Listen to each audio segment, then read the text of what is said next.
Мәскәүнең клиник кардиология институты бүген шәшәкләргә күмелде. Ринат Акчуринны соңгы юлга озатырга дип аларны федераль министр, депутатлар, дуслары, хезмәттәшләре алып килгән. Залда тынлык. Пышылдап, кайгы уртаклашкан сүзләр генә ишетелә. Атаклы кардиохирург, милләттәшебез Ринат Акчурин 6 октябрь көнне 78 яшендә вафат булды. Человек, который начинал свою практическую деятельность. Аның хезмәт юлы, өлкәгә багышланган диссертацияләре, медицинаның бик катлаулы юнәлеше. Булар актуаль һәр вакыт кирәкле. Без аны бүген бигрәк тә сизәбез. Күп белгечләребез махсус хәрби операция зонасында эшли, медицина ярдәмен күрсәтәләр һәм еш кына кешене коткарып калыр өчен нәкъ менә Ринат Акчурин олымнары, аның медицина кораллары кирәк.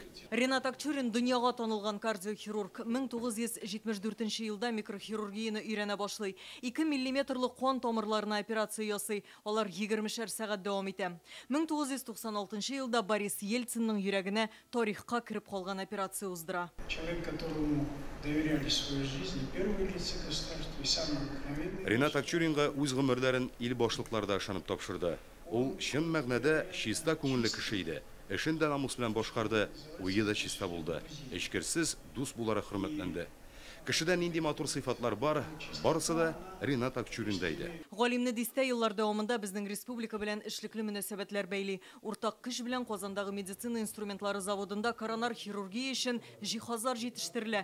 Аларны Акчурин комплекты дип йөртә торган булалар. Ринат Акчурин үзенең татар булуы белән гомере буе горурланды ди, аны белгән һәркем. Күп яхшы эшләр кылган Ринат. Ул эшләре күз алдыбызда. Без татарлар бергә бик переживать итәбез инде, киткән өчен безне калдырып. Мәскәүдә яшәп шунда эшләсә дә республика вәкиллеге белән тыгыз хезмәттәшлек итә. Табиблар клубын булдыра. Бүген Рөстәм Миңнеханов, Минтимер Шәймиев юллаган кайгынамәне, чәчәкләрне туганнарына вице-премьер Васил Шайхразыев тапшырды. Его всегда везде ждали. Аны гел көтеп алалар иде. Авыл, район, шәһәр халкы Ринат Акчурин исемен ишетүгә аларның күңелендә өмет уяна иде. Ул бик ачык булды. Мөрәҗәгать иткән ярдәм сораганнарны бер дә кире бормады. Шәхси телефон номерына кадәр биреп калдыра иде. Эшен, кешеләрне яратты ул. Ринат Акчурин турында якты хәтирә ул гомерен саклап калган пациентлар күңелендә сакланачак. Табибны Троекуров зиратында җирләделәр. Алия Хәйретдинова, Александр Ярашов, Яңа Гасыр каналы.